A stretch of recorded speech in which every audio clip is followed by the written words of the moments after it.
तो ऐसी पूजा है जिसमें न पंडित न जजमान न कोई, बिल्कुल सिर्फ श्रद्धा से पूजा हो रहा है, तो ये स्वीकार हो गया। लेकिन अगर हम जानते थोड़ा सा और चीज, खीर बना के खा रहे हैं लेकिन थोड़ा सा और मीठा डाल दे, थोड़ा सा और ड्राई फ्रूट डाल दे तो और स्वाद अच्छा और सुगंधित हो जाएगा और बढ़िया लगेगा। तो इसी तरह से पूजा तो आपका स्वीकार हो ही रहा है, लेकिन थोड़ा सा ये चीज सब डाल देते हैं तो निश्चित तौर पे और भी अच्छा पूजा होगा। दोस्तों नमस्कार, कैसे हैं आप सब। देखिए, छठ महापर्व शुरुआत हो चुकी है। परसों जो है संध्या अर्घ है। और कैसे मतलब छठ पर्व मनाया जाता है, क्यों मनाया जाता है, ढेर सारे सामग्री यूट्यूब पर उपलब्ध है। लेकिन मैं दावे के साथ कह सकता हूं कि जो मैं यह सामग्री बता रहा हूं वो नहीं उपलब्ध होगा। तो आइए न जानते हैं, बहुत ही सुंदर अर्घ आप कैसे देंगे। जब आप अर्घ देते हैं तो मन में क्या रखते हैं और क्या कह करके भगवान सूर्य को अर्घ देते हैं, यह महत्वपूर्ण चीज है। अगर यह छोटा सा चीज हम समझ लें, एक छोटा सा मंत्र श्लोक के द्वारा, तो निश्चित तौर पर भगवान सूर्य तो प्रसन्न होंगे, माता छठी भी प्रसन्न होंगे और हमें भी अपने मन में संतुष्टि मिलेगा कि हमने अर्घ जो चढ़ाया है एक मंत्र के द्वारा अर्घ चढ़ाया है। तो इसको जान लेना जरूरी है। छठ पर्व के दिनों में भगवान सूर्य नारायण को भी अर्घ देने की एक विधि है, जो विधि अपनाना चाहिए। सूर्य अर्घ के लिए तांबे के लोटे में जल लेकर जल को सूर्य के समक्ष अर्पित करते हैं। तांबे के लोटे से, ध्यान रखें, कोई स्टील का लोटा ले लेता है, कोई कुछ ले नहीं, तांबे के लोटे से भगवान सूर्य को अर्घ दिया जाता है। पहले आप जब जल में प्रवेश करें तो अस्ताचल सूर्य को पहले तांबे के लोटे से अर्घ देते, फिर इसके बाद आगे का प्रक्रिया शुरू करें।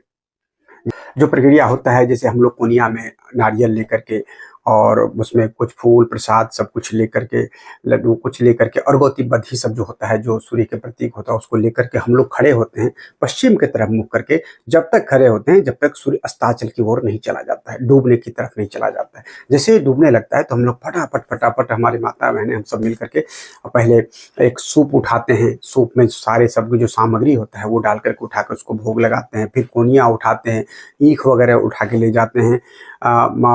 फिर सारे जो भी कुछ सब में दीप जलता रहता है, दीप जलाकर उठा के ले जाते हैं। तो वो चीज करते समय हमें क्या बोलना चाहिए, क्या बोल करके भोग लगाना चाहिए, इसको जानना बहुत जरूरी है। तो यह जो मैं मंत्र आपको बताऊंगा, अगर यह चीज थोड़ा सा भी आप इस्तेमाल कर लेते, उच्चारण कर लेते हैं तो अच्छा लगेगा।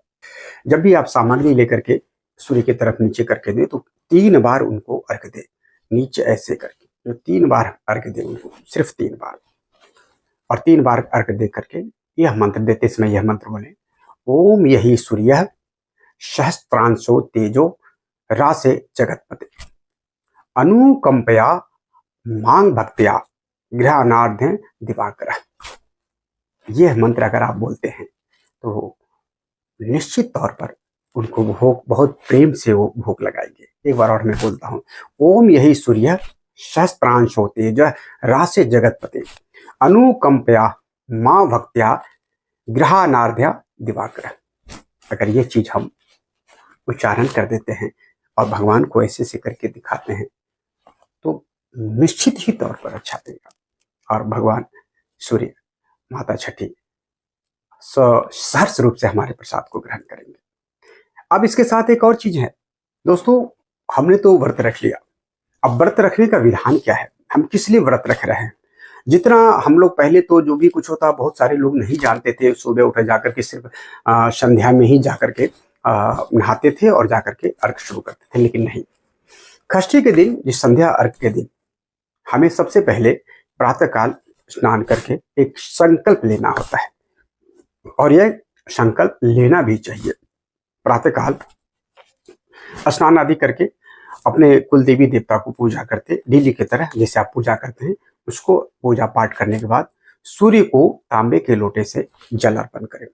और जल पर जब जल आप अर्पण कर देते हैं तब आप संकल्प ले, मामूली सी चीज है, कहना है और उसे आप उसको संकल्प रूप ले लेके तो हम व्रत शुरू कर रहे हैं। संकल्प का संस्कृत में मंत्र है, आप मन में, आप हिंदी में भी ले सकते हैं इसको, लेकिन अगर संस्कृत में लेते हैं जो देव भाषा है तो और भी अच्छा। माताएं बहनें बहुत सारे लोग संस्कृत नहीं जानते हैं, तो उसको मन में भी आप उसको हिंदी में भी कह सकते हैं, मैथिली में भी कह सकते हैं। वो मंत्र है ओम अध कश्यप गोत्रे, जैसे मेरा गोत्र कश्यप है, कश्यप गोत्रे दिनेश गुप्ता नामाहं मम सर्व पाप नक्षय पूर्वक शरीरोगार्थ श्री सूर्य नारायण देवता प्रसन्नार्थ श्री सूर्य खष्टी व्रत करिष्ये। मतलब एक बार और बताता हूं, ओम अध मतलब अध अमुक गोत्रे यानी कि कश्यप गोत्रे अमुक नामक यानी कि दिनेश गुप्तोहम मम सर्व पाप नक्षय पूर्वक शरीर रोग यार्थ श्री सूर्य नारायण देवता प्रसन्नार्थ श्री सूर्य खष्टी व्रत करिष्ये। अगर इसको हिंदी में बात करें तो हम कहेंगे ओम मैं कश्यप गोत्र दिनेश गुप्ता सर्व पाप क्षय करने के लिए, जो मैंने पाप किया है उसको समाप्त करने हेतु, यानी कि शरीर रोग, शरीर से सारे रोग दूर करने हेतु, सारे सब कुछ दूर करने हेतु सूर्य नारायण देवता को प्रसन्न करने के लिए सूर्य खष्टी व्रत कर रहा हूं या कर रही हूं। यह चीज करके हम सूर्य को हाथ में जल लेकर के अर्पण कर भी करते, यानी कि हमारा ये संकल्प हो गया, और ये संकल्प के माध्यम से हमने शुरू में सुबह में व्रत को शुरू कर दिया ताकि शाम को हम अर्घ देने दें। फिर पूरा दिन निराहार और निर्जल रहकर पुनः नदी या तालाब पर जाकर स्नान किया जाता है और सूर्य देव को अर्घ दिया जाता है। जो मैंने ऊपर में मंत्र बताया है उस मंत्र से अर्घ दिया जाता है। यह जो चीजें हैं आप जानेंगे तो आपको अच्छा लगा होगा, आप जाने होंगे तो ये चीज करने से अच्छा और भी अच्छा होगा। इससे तो बहुत ही अच्छा होता है, कुछ भी करे ना करे कोई फर्क नहीं पड़ता है। आपने शुद्ध मन से जाकर के पूजा कर लिया, अर्घ दे दिया, भगवान सूर्य खष्टी जी समझ ली, माता खष्टी समझ ली, और क्या हो गया, आपकी पूजा स्वीकार कर लिया। ये तो ऐसी ही पूजा है जिसमें न पंडित न जजमान न कोई, बिल्कुल सिर्फ श्रद्धा से पूजा हो रहा है, तो ये स्वीकार हो गया। लेकिन अगर हम जानते थोड़ा सा और चीज, खीर बना के खा रहे हैं लेकिन थोड़ा सा और मीठा डाल दे, थोड़ा सा और ड्राई फ्रूट डाल दे तो और स्वाद अच्छा और सुगंधित हो जाएगा और बढ़िया लगेगा। तो इसी तरह से पूजा तो आपका स्वीकार हो ही रहा है, लेकिन थोड़ा सा ये चीज सब डाल देते हैं तो निश्चित तौर पे और भी अच्छा पूजा होगा। तो आशा करता हूँ आपको यह मेरा वीडियो अच्छा लगा होगा, और अच्छा लगा तो शेयर कीजिए ताकि और भी छठ व्रती सब इसको जानेंगे और अपने हिसाब से इस चीज को करेंगे।